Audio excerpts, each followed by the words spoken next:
Hello friends, ఇవాల్టి మన video వచ్చేసి ఎంతో టేస్టీగా ఉల్లి పకోడాని ఎలా ప్రిపేర్ చేసుకోవాలో చూపించబోతున్నాను. వీటిని ఈవినింగ్ టైంలో పిల్లలకి స్నాక్గా పెడితే చాలా ఇష్టంగా తింటారు.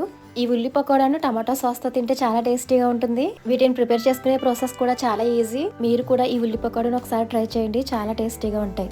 మరి మీకు కూడా ఈ ఉల్లి పకోడా ఎలా వచ్చిందో మీ ఫీడ్బ్యాక్ని కింద కామెంట్స్లో మెన్షన్ చేయండి. మరి మన వీడియోని ఇంకెక్కడ లేట్ చేయకుండా స్టార్ట్ చేసేద్దామా? Let's start.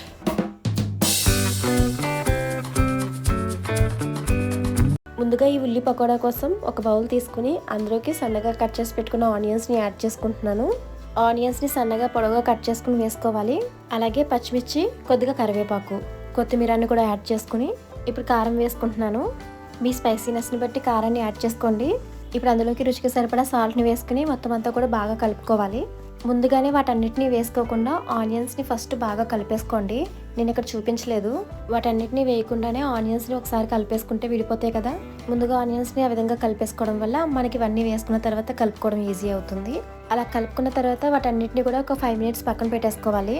మూత పెట్టుకుని ఒక 5 మినిట్స్ పక్కన వదిలేసేయండి. అలా 5 మినిట్స్ తర్వాత చూస్తే మనకు ఆనియన్స్లో వాటర్ రిలీజ్ అయ్యి ఆ విధంగా ఉంటాయి. మనం ఇంకా వీటిలో వాటర్ యాడ్ చేసుకోవాల్సిన అవసరం ఉండదండి. చూస్తున్నారు కదా పిండుతుంటే ఏ విధంగా వాటర్ రిలీజ్ అవుతుందో. ఇప్పుడు అందులోకి 1/2 కప్పుకి తక్కువగా మైదాని యాడ్ చేసుకుంటున్నాను. మైదాని యాడ్ చేసిన తర్వాత అందులో అసలు వాటర్ యాడ్ చేయకూడదండి. మనకు ఆనియన్స్లో రిలీజ్ అయ్యే వాటర్ సరిపోతాయి. మైదా కూడా ఎక్కువగా వేసుకోకూడదు. ఆనియన్స్ ఎక్కువగా కనిపించాలి ఉల్లి పకోడాలో. మైదాని వేసుకున్న తర్వాత మొత్తం అంతా కూడా బాగా కలిపేసుకోవాలి. మనం వేసుకునే ఉల్లి పకోడా క్రిస్పీగా ఉంటాయని నేను మైదా యూస్ చేశానండి. మీరు వేసుకోవాలనుకుంటే గోధుమ పిండి లేదా కార్న్ఫ్లవర్ని కూడా యాడ్ చేసుకోవచ్చు. ఆ విధంగా మొత్తం అంతా కలిపేసుకున్న తర్వాత ఉల్లి పకోడాను ఎలా ప్రిపేర్ చేసుకోవాలో చూసేద్దాం. ఈ పకోడాను ప్రిపేర్ చేసుకోవడానికి ముందుగా హ్యాండ్కి ఆయిల్ని అప్లై చేసుకోవాలి. ఇక్కడ మనం మైదాని యూస్ చేస్తున్నాం కాబట్టి ఆయిల్ని అప్లై చేసుకోకుండా చేసుకుంటే మాత్రం చేతికి పిండి రాదండి, అంటుకుపోతుంది. ఆ విధంగా ఆయిల్ని అప్లై చేసుకుని ఉల్లి పకోడాను ప్రిపేర్ చేసుకోవాలి. ఆనియన్స్ ఎక్కువగా వేసుకుని పిండి తక్కువగా వేసుకోవడం వల్ల కొంతమందికి ఉల్లి పకోడా అనేది సరిగ్గా రాకపోవచ్చు. ఆ విధంగా రాకపోతే కనుక కొద్దిగా పిండిని యాడ్ చేసుకుని చేసుకోండి. చూసారు కదా, మొత్తం అన్ని కూడా ఆ విధంగానే ప్రిపేర్ చేసుకోవాలి.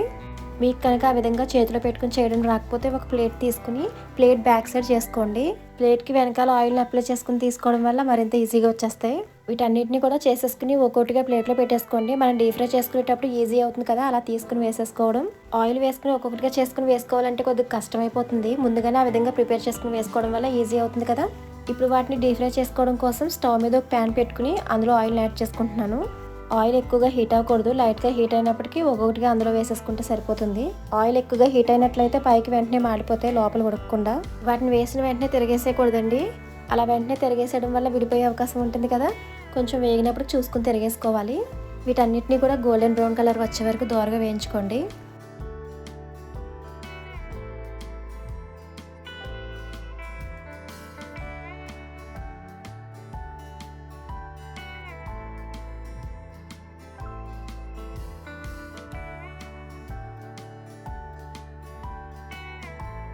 చూసారు కదా, ఆ విధంగా గోల్డెన్ బ్రౌన్ కలర్ వచ్చే వరకు వేయించుకోవాలి.